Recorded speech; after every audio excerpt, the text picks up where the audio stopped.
Most selling product হচ্ছে এই প্রোডাক্টগুলো। এগুলার দোলনা আমাদেরকে অনলাইনে দেখান।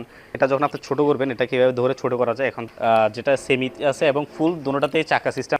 আসসালামু আলাইকুম, আজাদ ইসলাম ফার্নিচারের পক্ষ থেকে আমি ইফাজ আছি আপনাদের সাথে। আজকে নিয়ে এসেছি আমাদের সেই দোলনাগুলো। আপনাদের অনেকের রিকোয়েস্ট, যারা অফলাইনে আসেন, যে আপনাদের দোলনার সম্পূর্ণ একটা ভিডিও দেন, সবগুলো দোলনা আমাদেরকে অনলাইনে দেখান, এগুলো ছবি দেখান। আবার অনলাইনে অনেকে আমাদের কাছে রিকোয়েস্ট করেন যে আপনাদের দোলনাগুলো একটু দেখান। সো আজকে আপনাদের কাছে নিয়ে আসলাম দোলনার বিস্তারিত সহ। মনে রাখবেন, দোলনাগুলো যখন আপনারা অনলাইনে আমাদের কাছে ইনবক্স করবেন, অবশ্যই মডেল নাম্বারটা একটু মাথায় রাখবেন। অনেকগুলো মডেল, এখানে মডেল নাম্বারগুলো খুবই জরুরি। যেমন প্রথমে শুরু করতে